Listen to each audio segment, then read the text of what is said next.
Ang kalapit na mundo sa kalawakan ay binubuo ng araw at 8 planeta matapos alisin si Pluto sa listahan. Itinuturo ito sa mga bata sa paaralan. Pero may mahahalagang detalye na di nababanggit tulad ng mga dwarf planet sa pagitan ng orbit ng mga higanting gas. Namumukod tangi rito ang maliit na planetang Ceres na ipinangalan sa diyosa ng agrikultura ng mga Romano. Ang planetang ito ay maliit, may sukat na 975 at 9 kilometro at umiikot sa asteroid belt sa pagitan ng Mars at Jupiter. Ang lawak ng Ceres ay maaaring bahagyang ihambing sa Yakutia at mas malaki pa rin ang Yakutia. Madalas nang napag-usapan sa mga piling grupo ang kolonisasyon ng planetang Ceres. Maaari itong gawing pansamantalang base para sa pagtatayo ng orbital na kolonya o interplanetaryong paglalakbay. Bakit pinapayagan ng mga siyentipiko ang ganitong posibilidad? Talaga bang may mga kondisyon sa maliit na katawang celestial na ito para sa terraforming? At ito nga ba ang tinatawag na mundo ng tubig na matagal na nating hinahanap? Subukan nating alamin.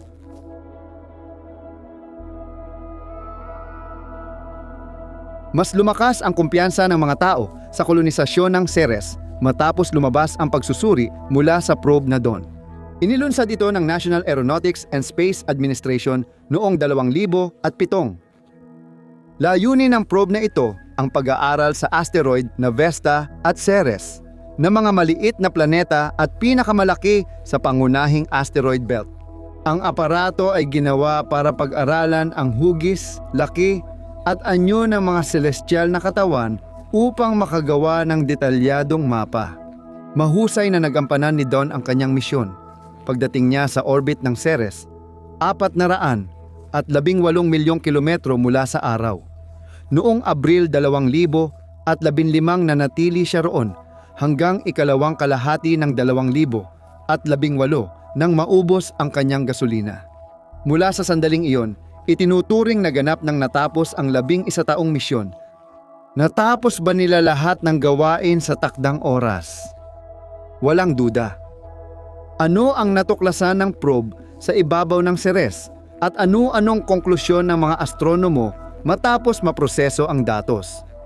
Batay sa 10,000 larawan, natuklasan sa Ceres ang mga sumusunod na malamig na bitag. Ang tuklas ng probe ay matibay na argumento para sa potensyal na mundo ng tubig na nabanggit sa simula ng video. Ganito ang hitsura ng mga natural na bitag sa maliit na planeta. Ang mga impact crater malapit sa mga pole ay may bahagi na hindi natatamaan ng sikat ng araw. Di umaabot sa higit minus 150 degsi ang temperatura sa ilalim ng malalaking bunganga.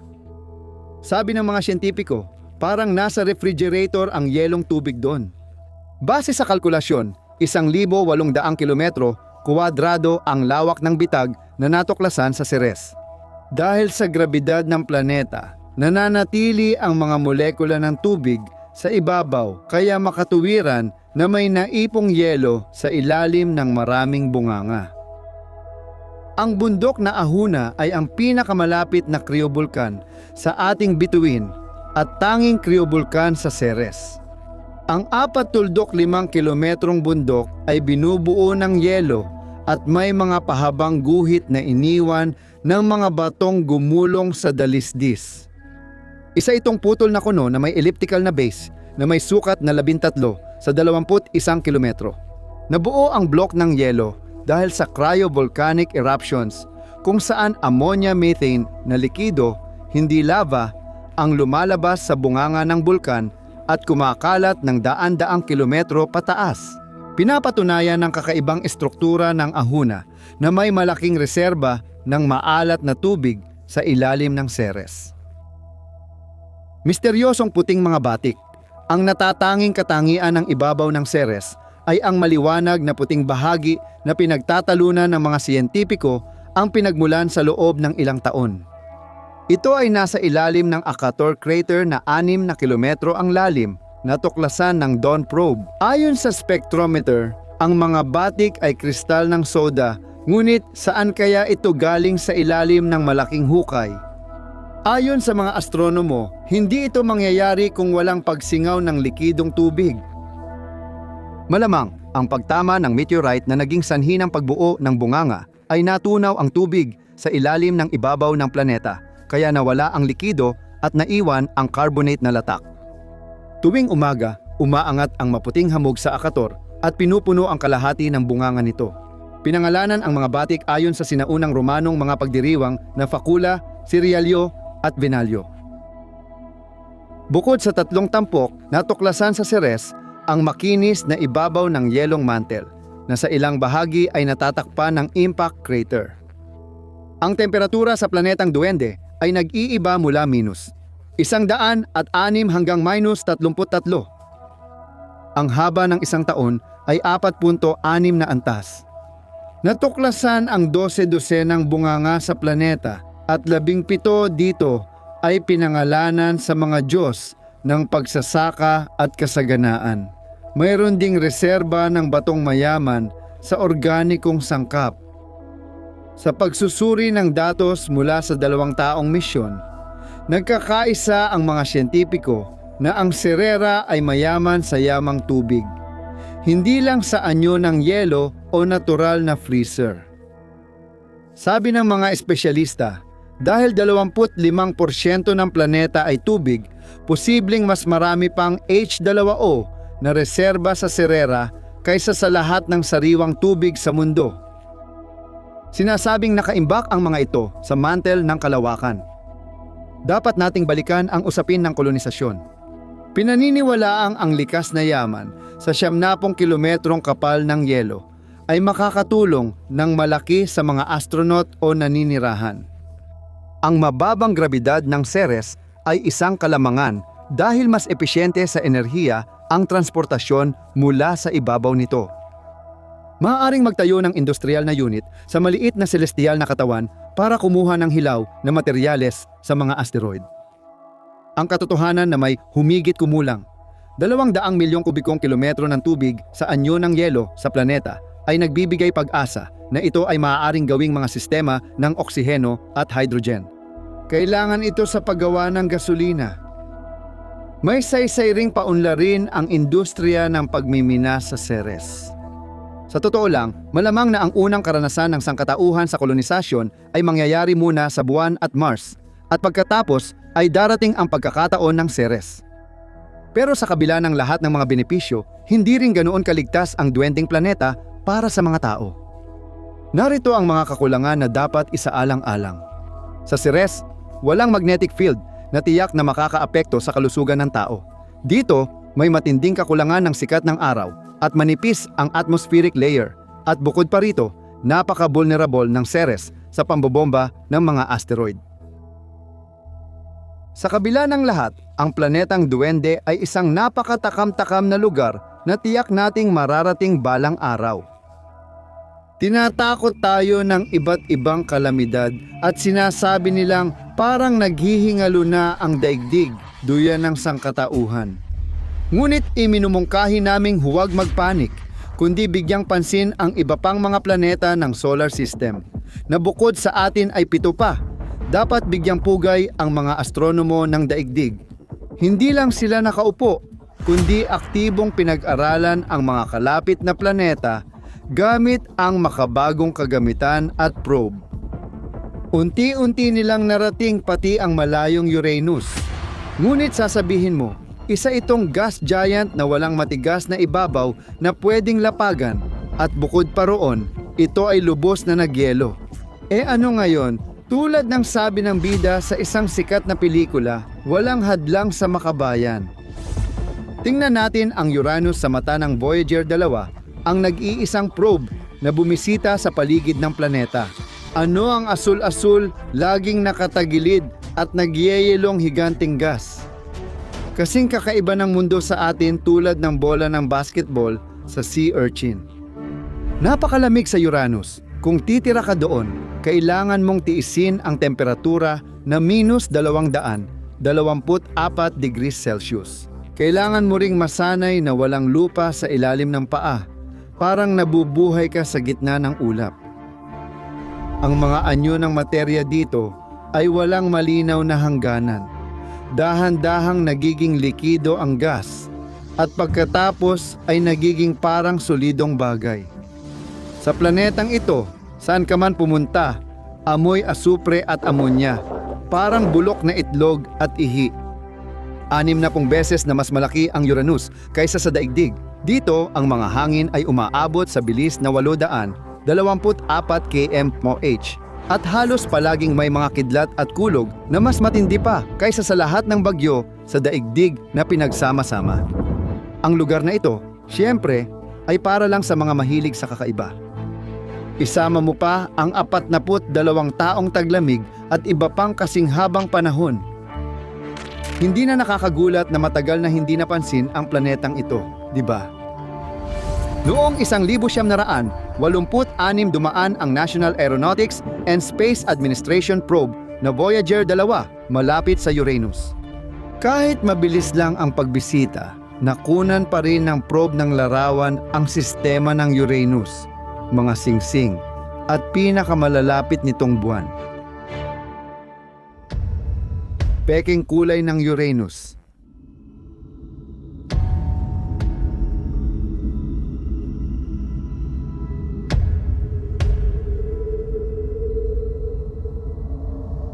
Panlabas na singsing ng Uranus.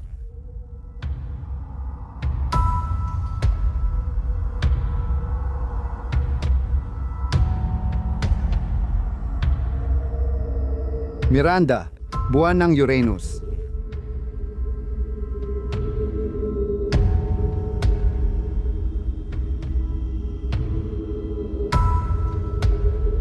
Mga kulay ng Uranus, tunay na kulay sa kaliwa at peking kulay ng mga uri ng Uranus. 17 ng Enero, 1,986 layo na 5.7 milyong milya 3 buwan. 3 buwan na natuklasan ng Voyager 2. 1,986 U1, 1,986 U3 at 1,986 U4, 18 ng Enero, 1,986 layo na 4.8 milyong milya. Aberon. Ang pinakamalinaw na larawan ng Aberon ay nagpapakita ng mga bunganga at isang malaking tuktok sa ibabang bahagi ng buwan noong ika-24 ng Enero. 1,986 layo na 410 milya. Ang sistema ng singsing na tanaw mula sa likod ay nagpapakita ng tuloy-tuloy na pagkalat ng maliliit na partikulo sa buong sistema ng singsing noong ika-24 ng Enero, 1,986. Aberon. Layo na 147,000 milya. Sa pansamantalang ulat, sinabi ng pinunong si Edwardstown na wala pang probe na nakakita ng mas kakaibang sistema. Lalong namangha ang mga siyentipiko sa magnetic tail na natuklasan ng Voyager 2 sa yelong higante, pati sa tanawin ng Miranda, isa sa pinakamalapit na buwan, na malinaw na nakita sa mga larawang ipinadala ng probe. Sa Uranian na buwan, sa di maipaliwanag na dahilan, naghalo ang mga mundo, lambak at kanal na parang Mars, malalalim na bitak na parang Mercury, guwang na parang Ganymede, at malalaking bunganga na parang sa buwan. Nagtagpo rito ang mahigit 10 uri ng anyong lupa. Habang dumadaan, sinuri ng aparato ang atmosfera ng Uranus at natuklasan ang 2 bagong singsing at 10 bagong buwan. Sabi nila, nagawa na niya lahat ng kaya niya. Pero bakit wala ng ibang aparato na bumisita sa higanting ito? Ang malungkot na sitwasyon ay nangyari dahil sa parehong dahilan tulad ng sa malayong Neptuno, ang lokasyong pinag-aaralan ay napakalayo talaga. Sa kasalukuyang teknolohiya, aabutin ng hindi bababa sa 15 taon ang pagpunta sa Uranus at kailangan ng maraming gravity assist maneuvers. Pangalawa, wala ni isang solar panel ang gagana sa layong 3 bilyong kilometro. Dahil ang Uranus ay 20 beses na mas malayo sa araw kaysa daigdig, kailangan nating gumamit ng nuclear energy source na mas mahirap at magastos. Ang susunod na problema ay ang maayos na pagpapadala ng datos dahil walang saysay na magpadala ng mahal at matagal na ekspedisyon kung mababa lang ang kalidad ng larawan. Makatuwiran lamang tanungin ang tungkol sa malaking antena sa Uranian Station at malaking receiver sa daigdig. Ang huling hadlang ay ang team ng mga espesyalista na mamamahala sa paglipad. Dahil sa tagal ng panahon, posibleng mabawasan ang tauhan at hindi pa natin nasisimulan ang talakayan sa probe. Sa madaling salita, napakahirap ng gawain pero posible itong magawa. Ngayon, ang tanong ay, bakit kailangan ang mga matinding pagsisikap na ito? Bukod sa pag-unawa sa prinsipyo ng pagbuo ng mga yelong higante at ng kanilang sistema. Pero may mabibigat na dahilan. Una, ang pagkuha ng yaman. Pangalawa, ang posibleng kolonisasyon ng planeta. Tama ang dinig nyo, posibleng tirhan ng tao ang celestial na katawang walang ibabaw. Magsimula tayo sa mga pabrika para makuha ang helium-3 na sagana sa atmosfera ng Uranus. Paano ito maisasakatuparan? Una, magtayo ng base sa isang buwan. Pagkatapos ay magpadala ng robot na kontrolado mula sa malayo papuntang Uranus para magsalin, magsala, magpadala sa sentripuga at magpalapot ng daloy ng atmosfera. Para maisakatuparan ang proseso, maaaring gumawa ng lumulutang na base na pinapagana ng thermonuclear na gasolina sa atmosfera ng Uranus. Dahil pinakamababa ang ikalawang cosmic speed sa Uranus sa mga higante, hindi magiging problema ang transportasyon ng kargamento. Ngunit gaano man karaming robot ang gamitin natin, malabong maisagawa at mapatakbo ang ganitong uri ng produksyon nang hindi isinasaalang-alang ang partisipasyon ng mga tao. Dahil dito, natural na lumilitaw ang tanong sa pag-oorganisa ng kolonya. Ngunit saan maaaring maisakatuparan ang planong ito bukod sa mga satellite dahil wala namang ibabaw sa Uranus? Napakasimple. Doon mismo sa atmosfera. Halimbawa, kung mapupuno ng malalaking hydrogen lobo, kaya nitong buhatin ang buong lungsod sa ere at magiging katulad ng grabidad dito sa mundo. Para maisakatuparan kahit ang bahagi ng mga planong Napoleonic, kinakailangan munang magpadala ng kahit isa pang misyon sa direksyong ito. Matagal ng plano ng National Aeronautics and Space Administration ang proyektong ito. Ngunit dahil sa gastos at pagkaantala, laging natitigil ang proseso. Samantala, ang susunod na launch window papuntang Uranus ay mula 2030 hanggang 2034. Sa ganitong kondisyon, mga 12 taon ang biyahe. Kung matutupad lahat ng plano, maraming nakakagulat na balita ang aabangan ng mundo. Masasabi natin ito dahil ang sistema ng Uranus ay isa sa pinaka-hindi pa napag-aaralang lugar. Sa kabutihang palad, ang mga tatalakayin sa video ay malayo sa daigdig. Kung hindi, wala sana lahat ng bagay na nakasanayan nating makita. Bakit?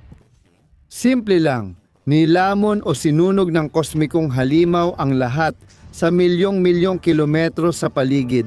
Hollow. Bago ko sabihin ang pangalan ng mahiwagang bagay na ito, tingnan mo muna ang larawan. Makikita mo siya sa kalawakan kasama ng iba pa at halos hindi mapapansin dahil napakalayo niya. Ngayon, ilalantad na natin ang sikreto. Pag-uusapan natin ngayon ang kamangha-mangha at minsang nakakatakot na mga kwasar na kakaunti pa lang ang nakakaalam. Dahil ipinamamalas ang mga ito kasama ng iba, kaya hindi agad napansin ng mga tagamasid ang pagkakaiba ng mga kwasar sa karaniwang bituin. Maraming taon na ang lumipas mula noon, kaya makatuwiran lang itanong, ano na nga ba ang alam natin ngayon tungkol sa mga quasi-stellar na radio source? Iwaksi agad ang maling akala, hindi lahat ng kwasar ay naglalabas ng radyasyon sa radyo na saklaw. Kaya naman, ang ikalawang bahagi ng nakasanayang pangalan ay hindi tama. Kaya, bumalik tayo at sumabak muli sa kalawakan. Ang unang natuklasang kwasar ng mga astronomo ay 1348 na diskubre Ito ni na Alan Sandids at Tomas Metius habang nagsasagawa ng radio survey sa isang bahagi ng kalangitan noong 1963. 5 ganitong mga tuldok ang natagpuan noon at sa kasalukuyan ay libo-libo na ang mga ito. Ang pinakamalayong kwasar na mahirap bigkasin ang pangalan ay nasa dulo ng nakikitang universo sa 13 bilyong liwanag taon habang ang pinakamalapit na 273 ay 2 bilyong liwanag taon ang layo. Ano ang kamangha-mangha rito? Marami silang kakaibang katangian na di maipaliwanag ng orthodox na agham. Hindi maipaliwanag na kalikasan. Una, dapat nating tukuyin kung ano ito, paano at saan ipinanganak ang mga halimaw at ang liwanag na nasasaksihan natin ngayon. Sa ngayon, puro hula at palagay pa lang, wala pang tiyak na sagot dito. Halimbawa, kumbinsido ang ilang astronomo na ang mga kwasar ay aktibong galactic nucleus na may napakalaking itim na butas sa gitna.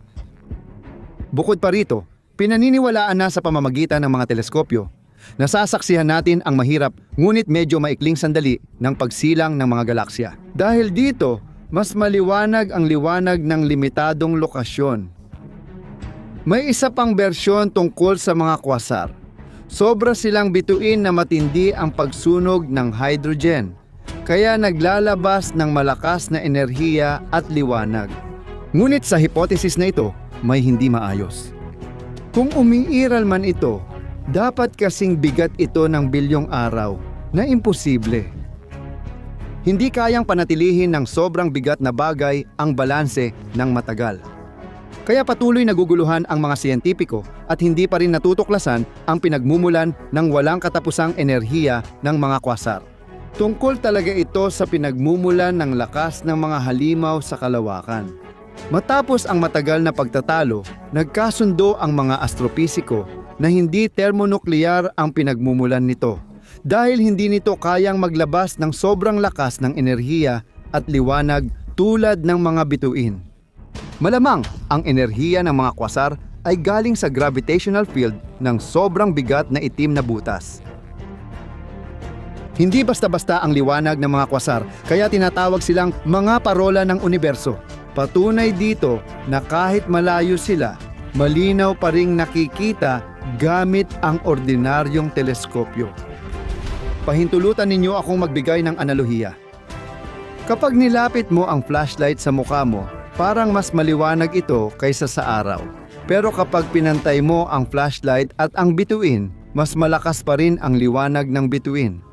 Ang simpleng halimbawang ito ay nagbibigay daan upang maunawaan ang kahulugan ng konseptong tinatawag na absolutong liwanag ng bituin. Ang sukatan ng araw ay 4.8 lang, habang sa isa sa unang kwasar ay minus 26.7.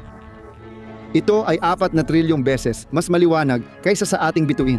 At ang pinakanakasisilaw sa lahat ng naobserbahang mga bagay ay may napakataas na absolute magnitude na minus 31.4. Kung pag-uusapan ang dami ng enerhiya na inilalabas ng araw at ng kwasar sa parehong unit ng oras, ang pagkakaiba ay aabot sa 10 trilyon beses. Ang liwanag na inilalabas ng mga kwasar ay maaaring mas mataas pa ng maraming beses kaysa sa liwanag ng lahat ng mga bituin sa isang galaksya na pinagsama-sama, at milyon-milyon pa ang mga iyon. Kung ang ganitong uri ng bagay ay malapit-lapit sa atin, sabihin na nating nasa 30 light years ang layo, kasing liwanag ito ng araw. Napatunayan na sapat ang enerhiya ng kwasar para sa daigdig ng bilyong taon. Dapat ding bigyang pansin ang malalaking jet ng kwasar na nagbubuga ng enerhiya hanggang milyon-milyong light years. Ayon sa mga astronomo, lahat ng ito ay gawa ng mga itim na butas na mabilis at matakaw na nilalamon ang anumang bagay na napupunta sa kanilang walang sawang mga lagusan. Umaabot sa bilyon-bilyong Kelvin ang init dito.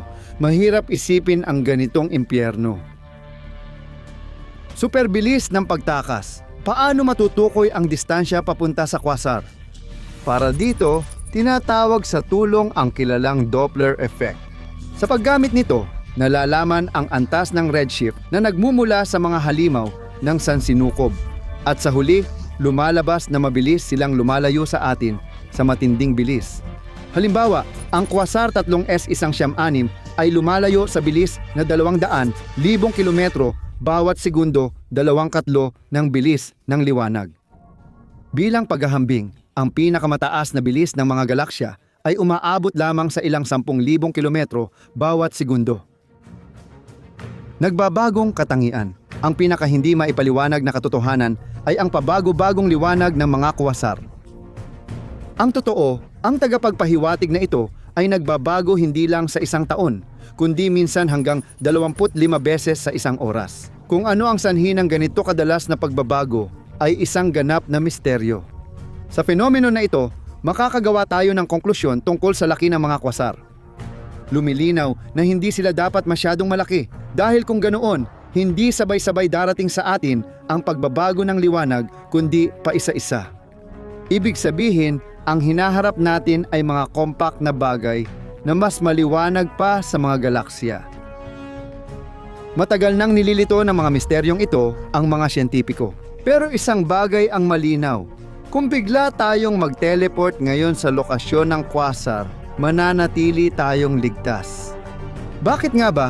Samantalang dapat sana ay agad tayong tinupok ng halimaw. Pero malamang, pagkabigo ang naghihintay sa dayuhang astronauta.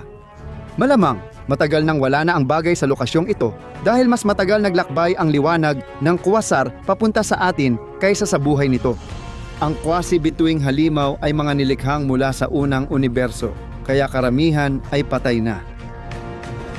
Hindi pa natin alam ang tunay na kalagayan, pero sa ngayon, kita pa rin ng mga tao ang liwanag ng mga Quasar.